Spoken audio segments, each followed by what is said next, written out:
Hello techies, I'm Divya here. On behalf of CyberBrainer, don't you think the world of tech is evolving faster than ever? Now is the perfect time to dive in and build the skills that will take you places. With CyberBrainer, we are putting you in the driver's seat of your own future. We at CyberBrainer don't just teach your interest. We believe that knowledge is power, but it's applied knowledge that truly sets you apart.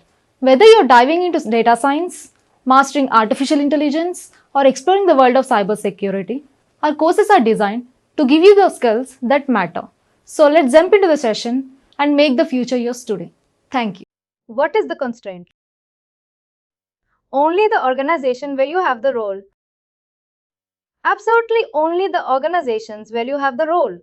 Remember this particular diagram. This diagram is the key to understanding security. You see, the roles are always associated with an organization.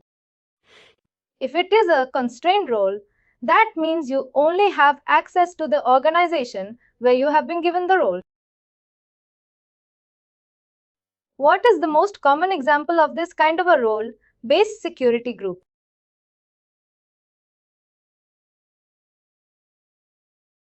Give me an example of a role-based security group or a role. HR partner. HR partners. What else?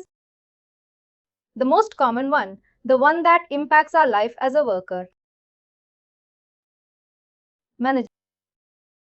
Right, manager. Manager is a very common example of a role-based security group, and always remember it in this way. A manager is a constrained role-based security group. Right now, when we say that, what is the constraint of the manager? The manager has access to only the workers that he or she manages. Isn't it? I give this example repeatedly. Like, can a manager of IT department give a promotion to a worker in the sales department? The answer is no. Because he or she is not the manager of the sales department. They don't have access.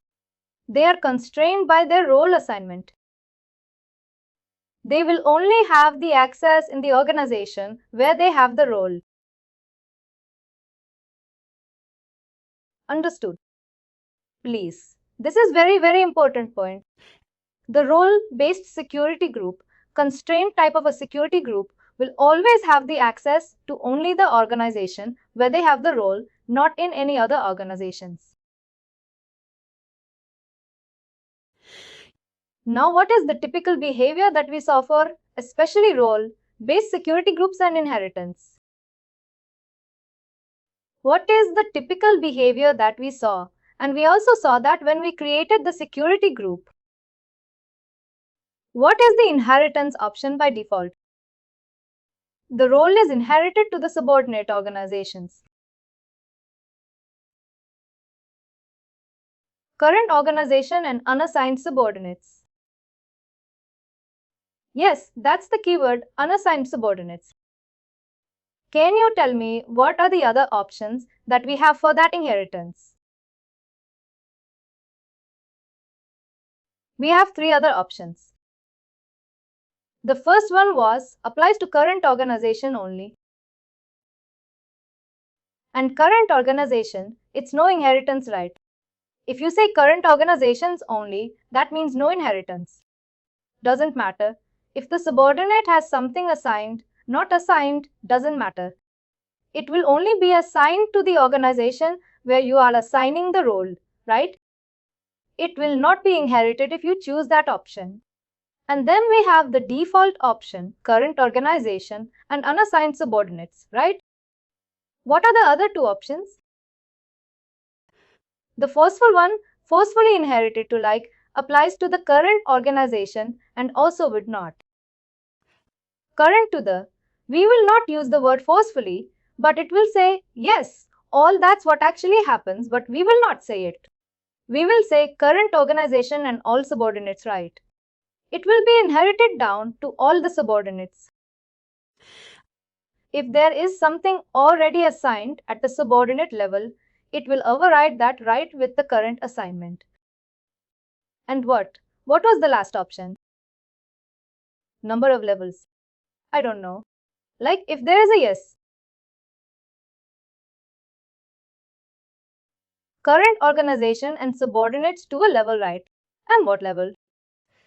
You can define like it's a 2, 3, 4. You can define a number like to what level it will be inherited. Absolutely. That was in a role-based security group. Everybody clear about how we assign a worker to a role-based security group? That is very important. It is assigned by virtue of the position, and we assign the worker to the role, right? We assign the worker to the role in an organization. Sorry, not the worker. Ideally, we assign the position to the role, right? And the role is linked to a security group. In that way, the worker gets access to certain things, and it is constrained.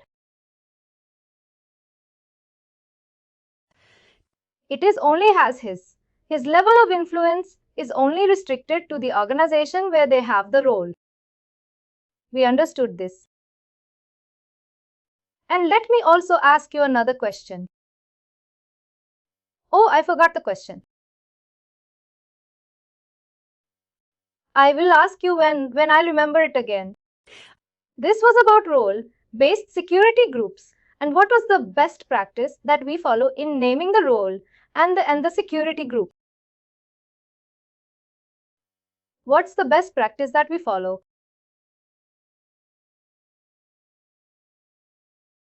Regarding the naming, it should same name, right? We should try to keep the same name for both the role and the security group. That reduces the confusion. That reduces a lot of confusion. Otherwise, if you don't have to give the same name. You may choose some other names as well, but if you give the same name, it helps us to correlate the two things in a better manner. Of course. Now let's quickly revise this. Worker is tied to a job or a position. Job or position is given to the assignable role. Assignable role is tied to organizations, right? And in this way, indirectly, the worker gets access to certain permissions.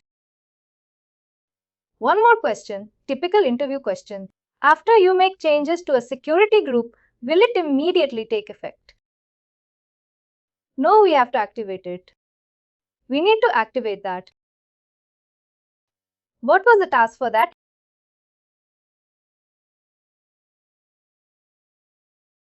Activate policy changes. Activate pending security policy. There are two tasks for activate. If you say activate, it will give you only two options. It is easy to just click on it and go to the right task. But just for your interview perspective, when they ask you the name of the task, some people are very particular about the accuracy of your answer. They will say, what is the exact name? What is the exact name? There you have to say it is activate pending security policy changes. And then there was one more thing I wanted to ask you. I keep forgetting my questions. Alright. When you assign a role to a worker, what was the menu path to assign a role to someone? How do you assign a role? Related actions or roles assigned. Roles and assign roles. Now, when you assign a role, it asks for an effective date, right? Can that effective date be in the past?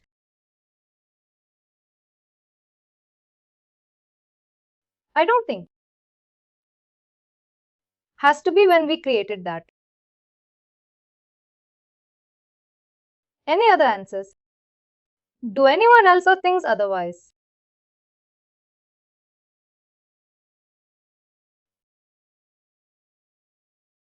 When we created a role, did it ask for an effective date? When we assigned it, right.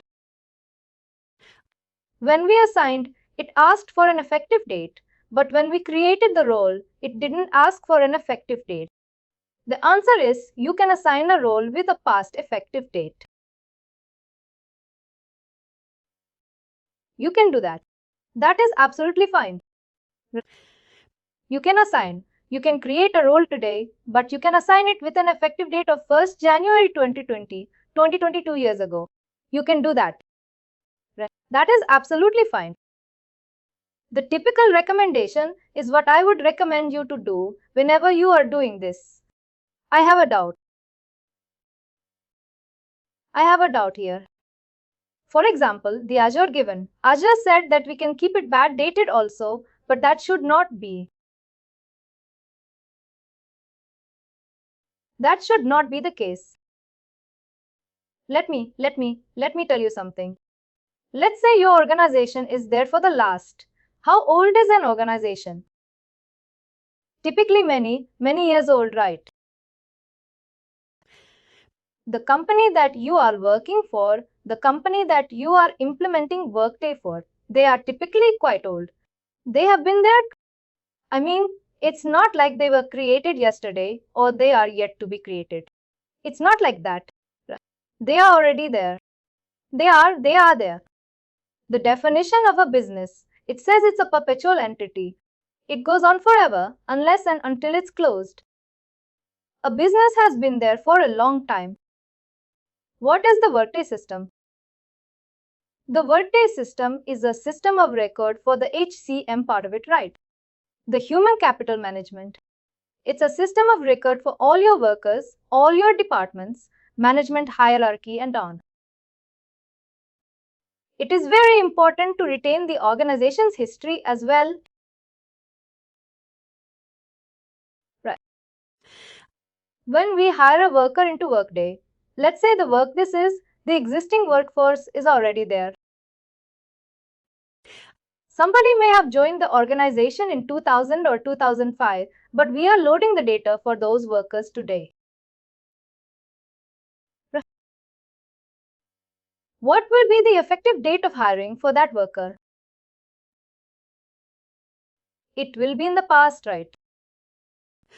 Somebody, our HR partner, has been doing the role of an HR partner for, let's say, the IT department since 2020 from the last 2 years. When we assign the role to her, we created the role now, but we assign it to her from 2020. Because we have to retain the history of the organization. We are implementing Workday now doesn't mean that everybody will start. Everything will start with an effective date of today. Right. We have to retain the company history. For that, we need to have the ability to do certain transactions with past date. Hiring is one other process that can be done with the past effective date. And it has to be done with the past effective date in a lot of the cases. That is the concept of this effective date. The effective dating can be in the past. It can be today or it can be in the future as well. You definitely can hire someone with a future effective date. Absolutely possible. Now I would recommend that when you are doing your security assignment number 4, whenever you do the role assignment, do it with yesterday's date. Even the people in the US, you may be in the Pacific time zone, but whenever you're doing the role assignment, do it with yesterday's date. Whatever is the date, do it with yesterday's date. That will make sure that the role is immediately effective. Right. Remember this whenever you do the role assignment. Unless you have been specified otherwise, do with yesterday's date. Even people in the Pacific time zone do it with 1 day prior. That will help you. That helps it to immediately take effect. What are some common examples of assignable roles? You said HR partner manager. Anything else? Any other example that comes to your mind? Assignable roles.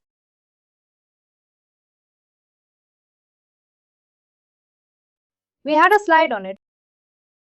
Compensation partner. We created one. Benefits partner, absence of partner right. Whenever you have this partner thing, it is an indication that it is a role-based security group and HR partner, payroll analyst, payroll partner manager.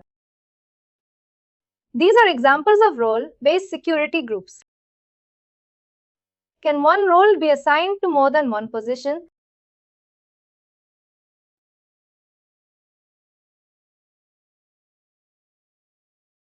In the same organization, can it be assigned to more than one position? The answer is yes, no, maybe. It can be. I think it can be. It can be. It can be assigned to more than one position, but can we restrict that?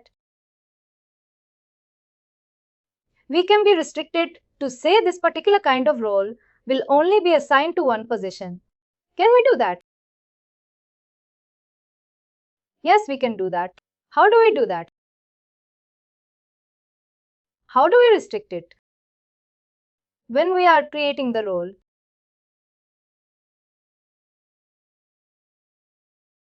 and what is that option? There is an option somewhere. There is an option of restricting to single assignment. Restricting to single assignment. Yes, you have to check it right. If you have to click on it, if you want only one position to be assigned to that particular role. And what is an example? What is a common example of that single assignment?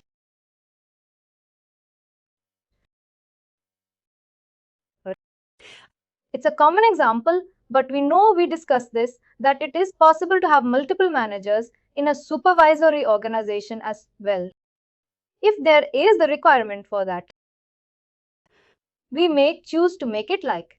We may choose not to make it single assignment if we have the requirement for it. That was some quick revision about those concepts.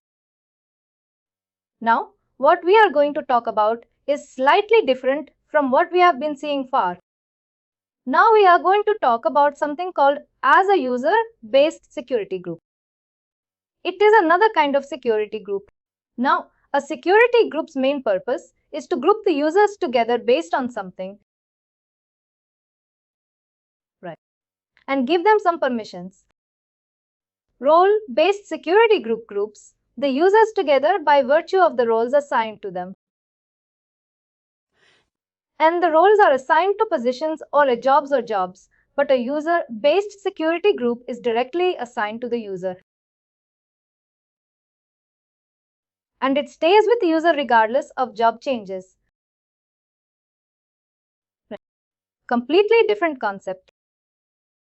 A user-based security group is typically used for like administrator kind of jobs. It is not job-based. It is not role-based. It's not location-based. It's just that we want this particular person to be an administrator. We are going to add this user to the user-based security group called payroll administrator. These people, the administrator kind of people, are like manually selected. Like I want this person, these.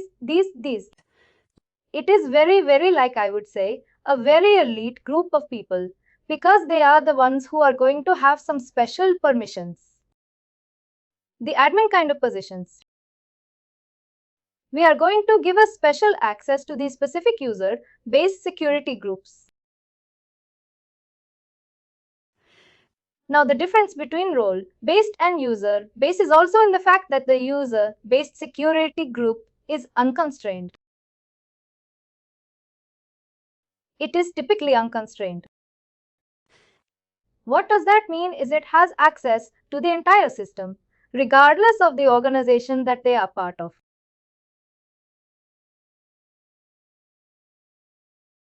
Because they are administrators, they need a system-wide access. Does a manager have system-wide access? What would be your answer? What? Why not? Because a manager is a role-based security group constraint. isn't it? A manager is a constrained role-based security group. The manager has access only to the organization that they are assigned the role. Are we correct to say that? Isn't. Are we to say that the manager has only access to the organization where they have the role? But an administrator, like a payroll admin, a report writer, a security administrator, an auditor, a benefits administrator, these people will have a system-wide access.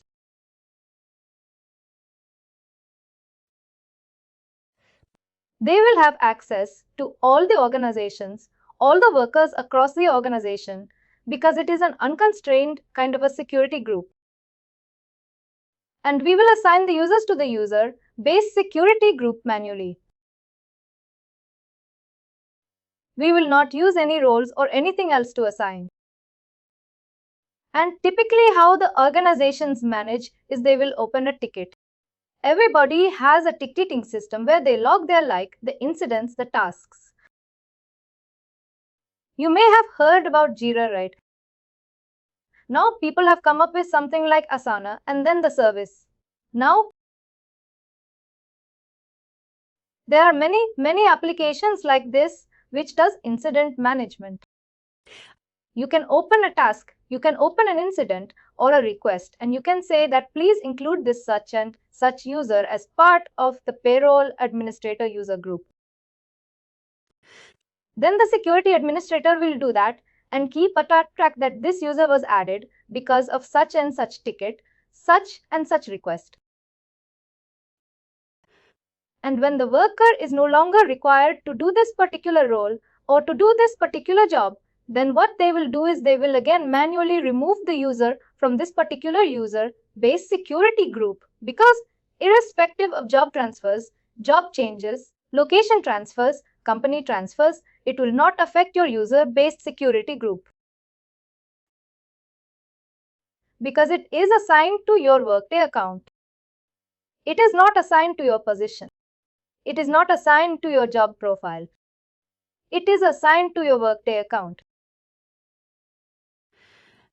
Keep that in mind that if you have to remove a user from a security group, you have to manually go to the security group, edit it, and remove the user from there. Alright. This is appropriate for administrators or specific individuals who need system-wide access for their areas of responsibility. It is not given to anybody and everybody. It is very specific. Organizations will control this very carefully. Who they assign to the user-based security groups. Some common examples of user-based security groups are the business process administrators, job and position administrators, organization admins, security admins, supervisory admins, right? And of course, for payroll admin, talent admin, comp admin, absence admin, HR auditors, these are some examples of a user-based security group.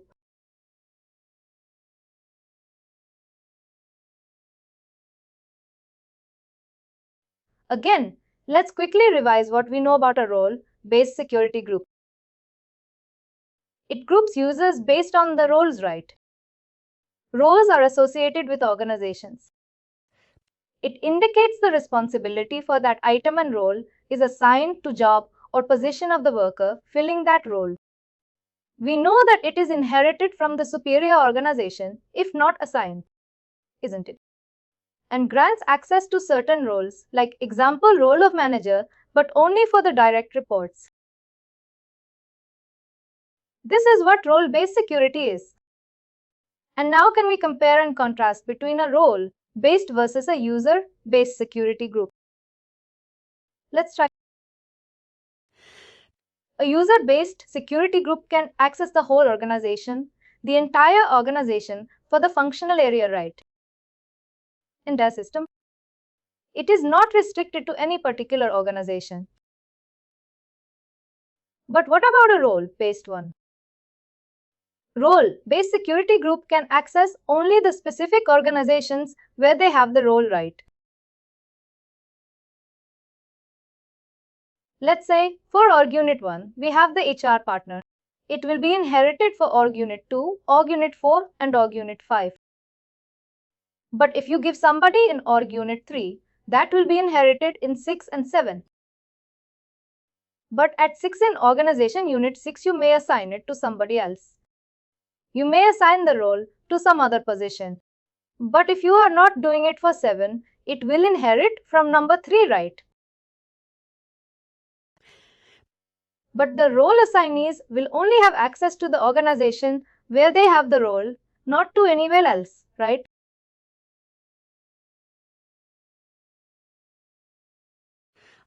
Now let's explore a user-based security group in the system, how to create one or how to assign a user to a user-based security group, right? And how do we do that? We have to do it manually, right? We will assign a user to a user-based security group manually. It is not done by virtue of any role assignment.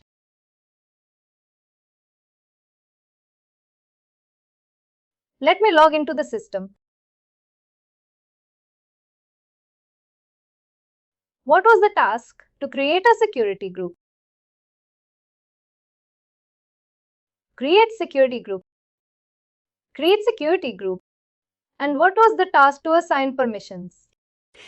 Like, let's say, if I want to copy over the permissions from an existing security group and do the same permissions for this one, what was the task to do that? Maintain permission for security group. Maintain permissions for security group. What does that task allow you to do? It has two options, right? Maintain permissions for security group. It had two options. One was maintain. The other one was copy and maintain. What will the maintain allow you to do? We have not seen that, right? But still, what do you think? Maintain would mean that you would be able to add or remove some permissions.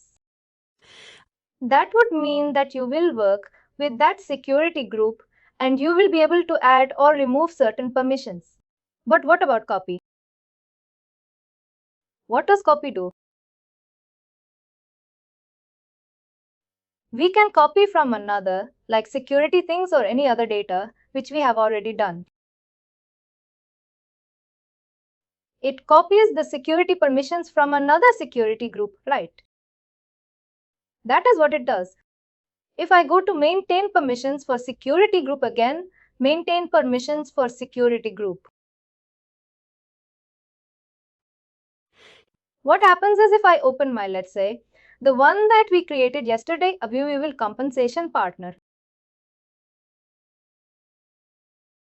If I click on maintain option, I can go to maintain and I can change the permissions, right? To pseudonym. Let's say for pre-hire skills and experience, I don't want to view and modify. Instead, I want view only, right? I can do that. I can change it to view only.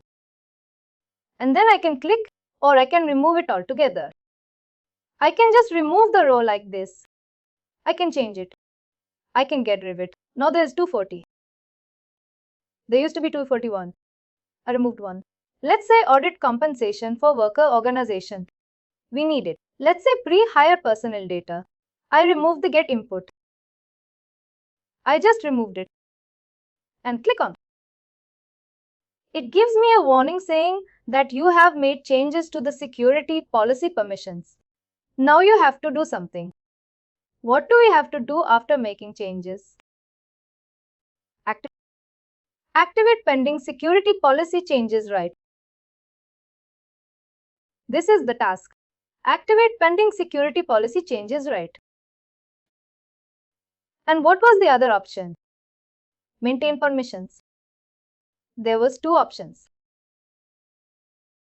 That was when I said activate. It was the authentication policy. That is something else. That is not security policy. We are going to do security policy changes. Authentication policy will control how you access your Workday system. Whether you are using a single sign-on, you're using user ID and password and on.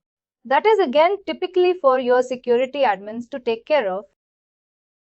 But we are doing a security policy changes. We as consultants, we will need to work with this one. Security policy changes. We will leave the pending the authentication policy to integrators and to our security admins, right? We will not focus too much on that. Right? Now, if I go to maintain permissions for security group, and then we had the option to copyright.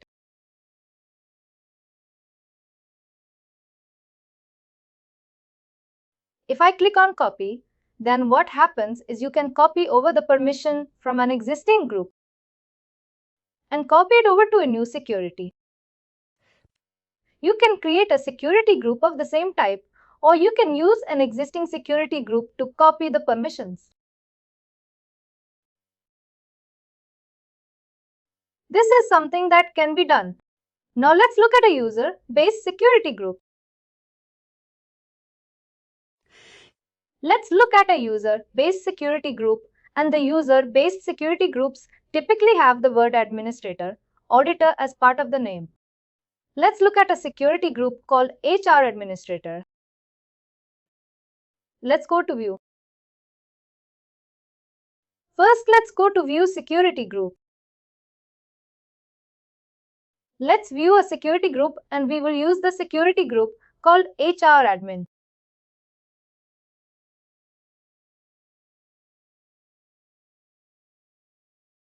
Administrator. HR administrator. Let's look at this. Click on.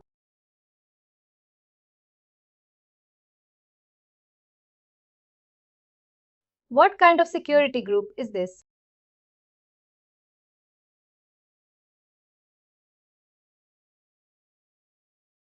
Based. It is a user-based security group, right? It tells you an HR administrator is a user-based security group. What is the context? Is it constrained or unconstrained? Unconstrained. It is an unconstrained security group, right? And you see it says in the comment, it says it helps to create, maintain, view and report on all HR operational data regardless of organization. Regardless of organization. We are not restricting or constraining that to any specific organization. An administrator kind of a person would need to be able to access all the HR operational data, all the data regardless of organization. Right. That is why it has to be an unconstrained kind of a security group. It has certain permissions. It has a list of permissions, right? The domain security policy. It has certain access to business processes security policy permissions and on. Now, how do we know who all are HR administrators?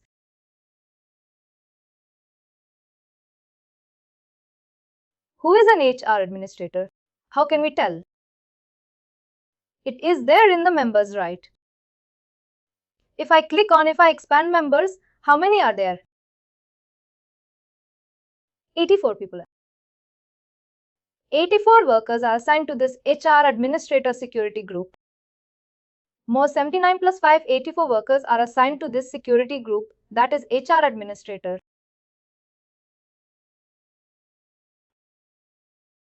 Right. It is a huge list.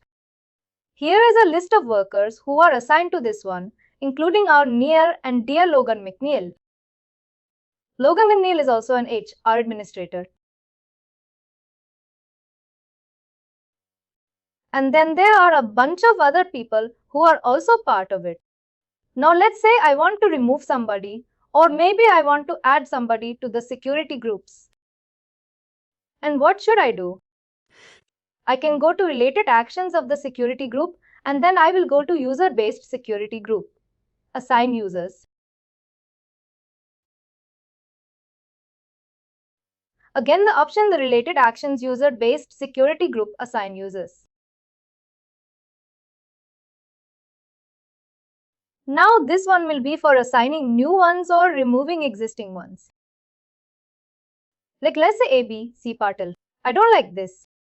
Maybe AB, C Patil should not be a part of HR administrator anymore. I can take him off AB, C Patil. I can take that name off. And if I want to add another worker to this particular organization, let's say I want to add. Most of them are already there. Let's say I want to add Teresa Serrano. I've added Teresa Serrano now. Let me see if Teresa got added. T. Salano, it should be right at the end. Oh, here it is. Teresa Serrano has been now added as an HR administrator.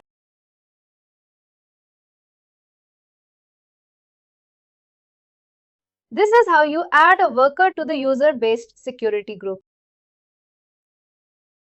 Now, how do you assign permissions to a security group? The same thing. You go to the domain security policy permissions. You go to the business process security policy permissions. Edit the permissions. Add a security group. That holds the same for user-based as well as role-based. But here you see we have the option to directly assign the users to the security group. Now what is the option edit for? Let's go and see. Let's find out. If I go to edit option, the security group.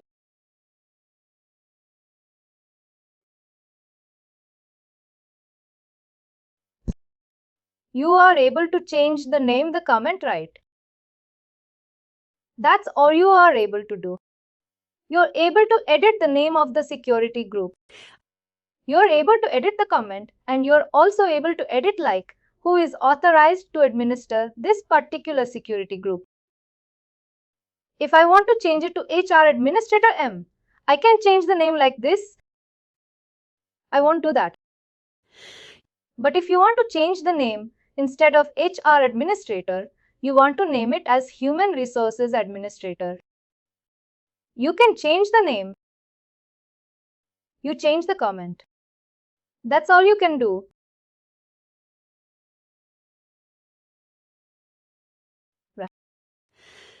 But now comes an interesting or maybe a pertinent question that, hey Chris, you are seeing all these domain security policy permissions and all other domains and the functional areas 200 and the 3044 of them. How do we find these out? How do we know what is a functional area?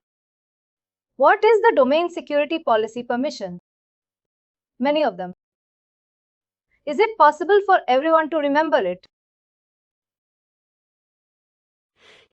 Then how do we understand what security policy permission needs to be assigned to the security group? What is the permission we need? Isn't it? How do we know what is the functional area? What is the exact domain? Well, Workday has come up with the answer for that. The answer is ViewSec for sec, view security for securable item. Please make a note of this view, security for securable item. We also call it lovingly as ViewSec for sec. Because if you type this, it pulls up this particular report, view security for securable item. Please make an. I cannot overemphasize this because this is very important view security for securable. And this will be the key for you to work on security. I mean security for securable item. Click on that. The beauty of this report is it is a free-form text. Here you can search for anything and everything that is there in one day. It determines how delivered reports, such as reports, tasks, data sources, are secured. And there are at least 3 characters of the securable item. You would like to evaluate and click to view results that match the result. From the results page, you can click View Security. And I mean for the specific securable item you would like to evaluate. It's like a freeform search. It's like our Google, right? Let's say I want to find out what is the permission for emergency contacts, right?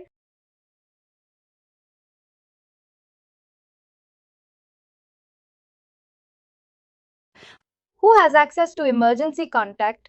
Or maybe I need access for a certain group to emergency contact. I need to check whether they have access to it. Or if they have to be given permission. You see, I'm not specifying the domain name. I do not know the functional area name. I only know the field where I need access. I need to know that. I click. I enter the date. I'm in data and I click. Let's see if it can find something for me. It says there are a few tasks that have the word emergency contacts in it, like change emergency contacts, get change emergency contacts, add emergency contacts, and on.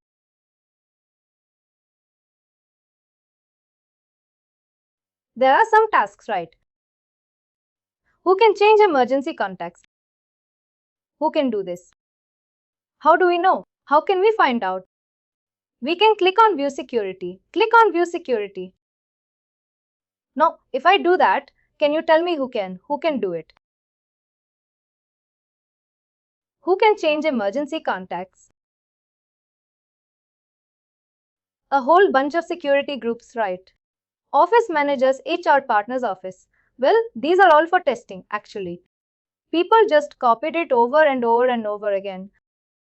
Now, HR partner, HR administrator has access to change business, emergency contacts, right? And I want to show you something specific. No, anyway, leave it. These HR managers, office managers, HR partners, senior HR partners, they are able to change the emergency contacts of workers. What is the functional area? What is the functional area for this? Contract information. Did I know that prior to coming here? Did I enter it somewhere? I didn't. I didn't have to, because it found it for me. Now change my emergency contacts is another task. Now, who should have access to that? Change my emergency contacts. The employee himself. The employee or the contingent worker. All users should have access to do that, right? Let's see. I will click on View Security. Do you look at? Can you see the security groups who have access to do that? Interesting ones, right? Contingent worker as self. Let me know why it is contingent worker, a self-employee, a self-pre-contingent worker, a self-pre-employee, a self-retiree, a self. These are the groups, security groups, who will be able to do that. If I say change my contact information, will I be able to change the contact information of my colleague? If only I have access. Do I have access? If you look at this, do I have access to it? I don't. If I say change my contact, emergency contact, I can only change mine because employee as self, you can only change yours. You cannot change other people's. Got the idea? You see that it is secured. It says this initiating action. Somebody has to initiate the task. Who can initiate it? It is contingent worker as self, employee as self, and retiree as self. But everything is as self. You can do your own. You cannot do for somebody else. Now, who has access to view that data? Emergency contact. Let's see. Let's dig into this further. Let's scroll down. And you see that there are some report fields. There is some emergency contacts report field.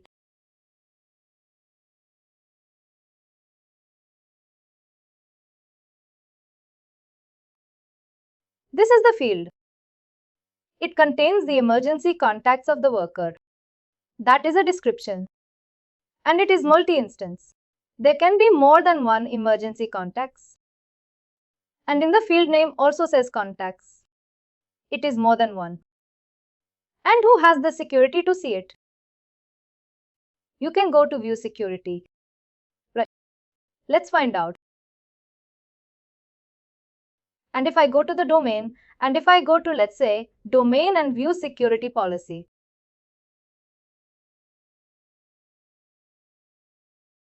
It's view the security policy and say and find out. Now who has access to view?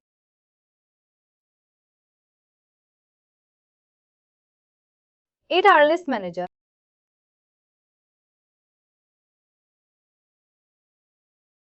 Can they change it? I know only view. Only view. Only. They can only view it. They cannot change it. Now what about the integration permissions? The integration permissions gives them access to view it as well as change it. But this is to be done via the integration from the screen, from the UI. You're not allowed to.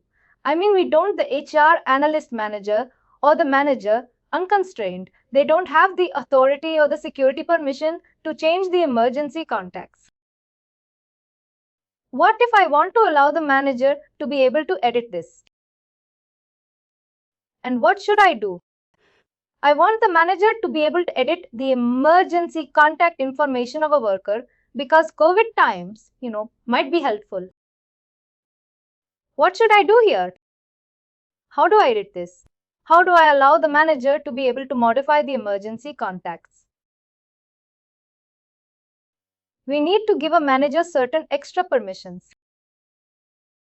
The modified permission, right? The modified permission. When we are talking about the things in Workday, let us try to use the terms that we use for Workday. I'm not picking on anybody. I'm just saying that this will help us talk in Workday's terminologies, right? That has a huge impact when we actually go to face the interviews, right? In this screen, we have the answer right here on our screens. What access would the manager need to be able to change the emergency contacts? Modify access. And how do we do that? How do we give them modify access? Let's see if we have the option. We can go to the related actions. And then let's try to find out, right? Domain security policy. Edit permissions. This should be the case. And it also says that the policy is not enabled, right? It is suspended. Maybe we have to enable the policy as well, right? First, let's enable the policy. I will confirm this. That means yes, I will activate it. It also reminds me that, hey, Krish, you have to activate this. We will do that. Now it says that it has pending changes, of course, because we've made changes to it. Now let's change the policy permission. We go to domain security policy and we have to edit the permissions. Correct. And then what do we need to do?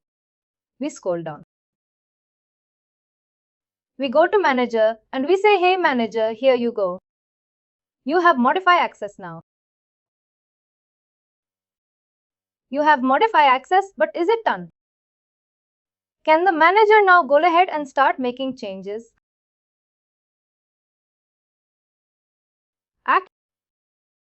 Never forget that. Never forget. Activate pending security policy changes. It has to be activated. I am repeating myself over and over again. Don't get irritated or frustrated. I'm just saying it that you remember. What all did we do? We said manager has access to modify emergency contacts.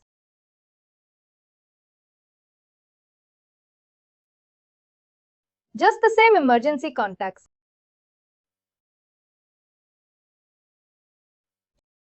It will tell you all the bunch of security groups that were impacted.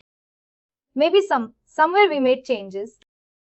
Some other people may also make changes and not activated it. That is fine. We will click on. To save this right, there are a bunch of other security groups. We did not touch, but maybe somebody else but making changes to it. But anyway, we are activating everything on their behalf. It has now been activated. If I look at the security group now view again, how do I go to the emergency context? I don't remember the domain that I changed. How can I go there? What is the report I can make use of?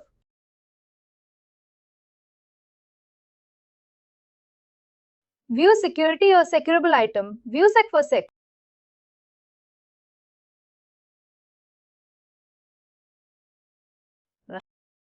And again I have to search with emergency contacts.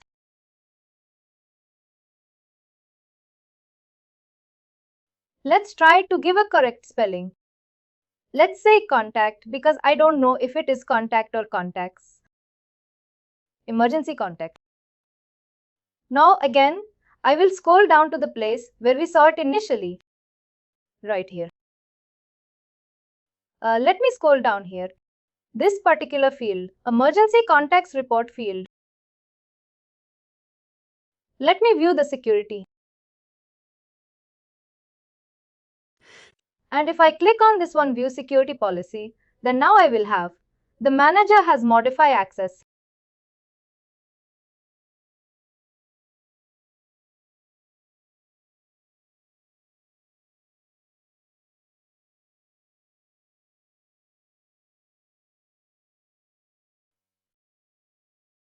But this is how we change security policy.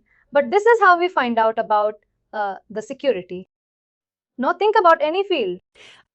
Can you give me any field that you can think of that? Some field that we have used somewhere in our eligibility criteria, or maybe you have worked with that field as part of your assignments. Any field and think of some information. Let's find out who has access to it. Anything.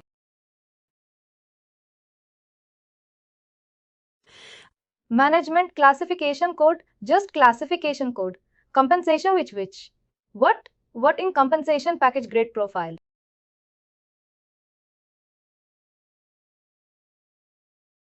Anything like that.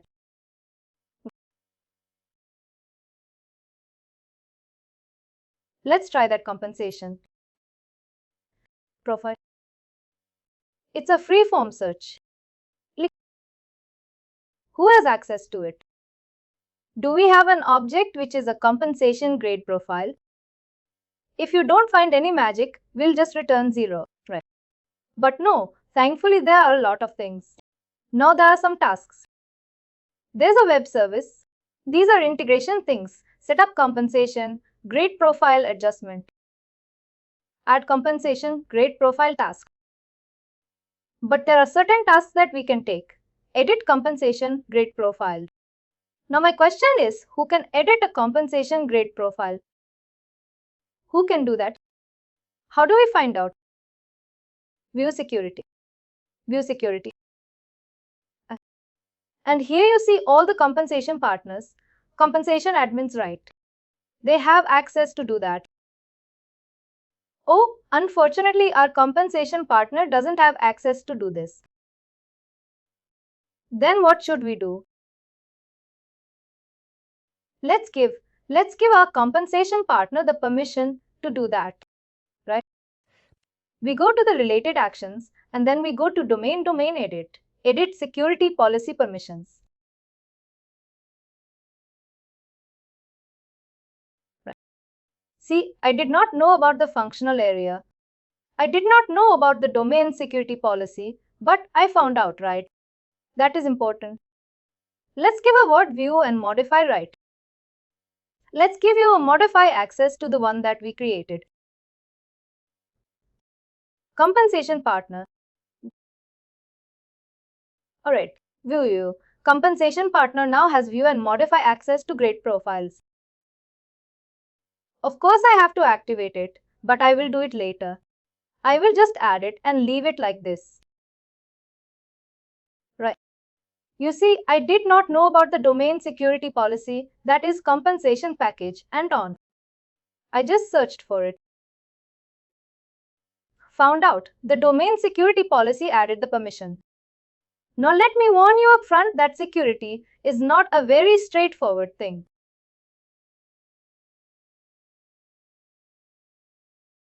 It is not like you will always be able to get it right in the first chance itself. Sometimes it takes a lot of trial and error to get the right security. You have to, and whenever you do a security, always do a lot of testing. That is what the proxy is for. Proxy is that user. And see if they are able to do it, and always try to have multiple test cases, like positive test cases, as well as negative test cases, like somebody who should have access to it, somebody who should not have access to it. Always test both these criteria, positive test cases as well as negative test cases. Sometimes we get happy, like when we are with that a particular worker is supposed to access it. They are able to access it. We become happy and we say it is done. And then the user, the business users, will come and say, hey, I am not supposed to access it, but I'm still able to see it. This is a violation. Please restrict it that I am not able to access. Then we have to go and debug. How come that user is able to access right? Then we have to take off some permissions and do fine-tuning, etc. And then we have to update the security policy permissions in a way that only the people who are supposed to have access. Right? Security is an iterative process. You have to do some trial and error to get it to work. It will. It's not like you will get it right the first time, right? It takes time. It takes a lot of testing and it is very, slow and painful process to arrive at the final security permissions. Now let's talk about another type of security group. We talked about role-based. We talked about user-based. Now we have another kind of security groups that is called process maintained. Now what are these? These are Workday delivered. These security groups are Workday delivered. We don't create these security groups, but we can play around with their permissions in the same way, like we do for the other security groups. We go to domain security policies. We add this to the view on modify kind of permissions. That part remains the same. We can give certain access. We can take away certain accesses in the domain security policy permissions. But how the workers are assigned to this group is important, right? That is how is important. Now let me ask you this again. I have asked this 2 or 3 times today already, but let me ask you this again. How are workers assigned to a security group?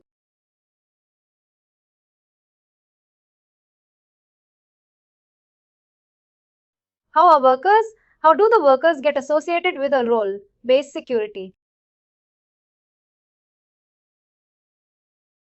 Yes, that is how you do it.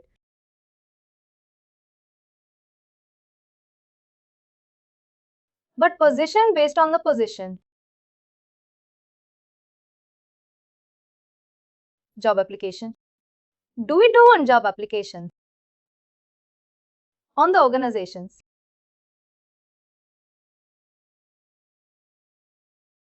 Let me ask it again. How do we assign a worker to a role-based security group?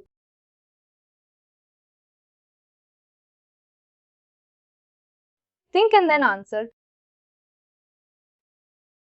It's an interview question. Think of it like it's in that way. Don't give me, don't beat around the bush. Frame the answer, then answer. How do we assign a worker to a role-based security group?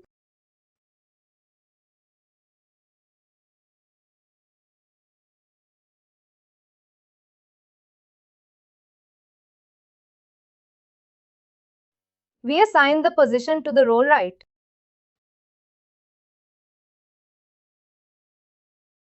And how is a worker assigned to the role?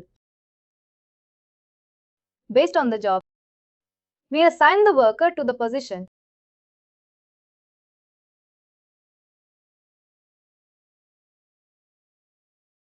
Remember this slide. Position. Worker is assigned to the job or position. That job or position is assigned to the role. Right. The role is also linked to the security group.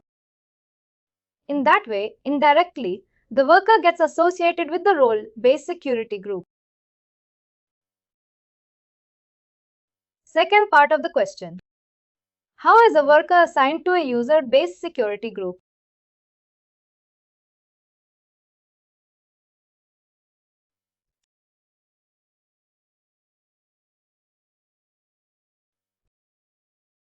And it is directly assigned to the user. We assign a user-based security group directly to the user. We have to do it manually, right? As a security administrator or as an administrator, we have to do it manually. Do you do you understand the difference between how a user gets associated with each of these security groups? There is a difference, right? Between the role-based security group and a user-based security group, how the users are included in that. In one, it is the worker is tied to a position. Position is assigned to a role. Role is linked to a security group. In that way, the worker gets associated with the security group and the worker gets certain permissions. In the user-based security group, it is very straightforward. You assign the users directly to the user-based security group. We just did that a few minutes ago in the Workday tenant. Now a process maintains security group. On the other hand, you don't have to do anything. Workday will assign. Workday will include the user or the worker into the security group based on the business processes.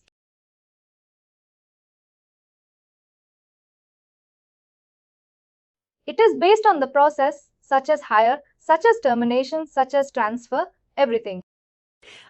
Based on that, the Workday system, the Workday will assign the worker, the Workday will assign the user to the security group. It is Workday delivered. For example, if you are hiring someone, if you are hiring an employee, you're hiring an employee. Workday will assign that worker to a security group called All Employees. And Workday will also assign that employee to a security group called Employee as Self. You saw Employee as Self when we were doing the change make on emergency contacts, right? There was a security group called Employee as Self, Contingent Worker as Self, Retiree as Self. Those are process-maintained security groups.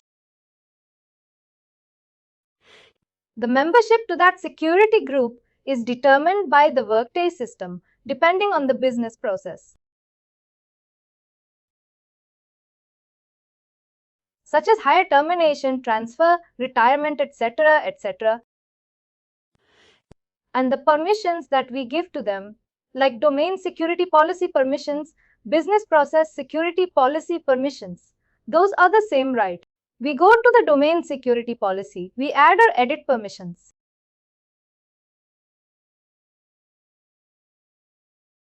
But it's about the membership to those security groups.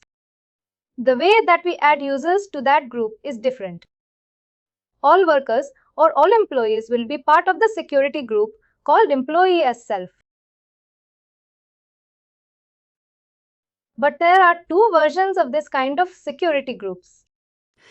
One is something as self-employee, as self-retiree, as self-terminee, as self-contingent workers, as self etc., candidate as self-pre-hire, as self-right. And there is another version of the same thing that includes all instances of that group. All employees, all contingent workers, all pre-hires, all retirees, right? All terminated employees and on. There are two versions. One is a self, one is all instances of that group. But these are called as process maintained security groups. They are Workday delivered, and membership to the security groups will also be controlled by Workday. But we should be aware of it because we may need to change, add, or update the permissions that these security groups have.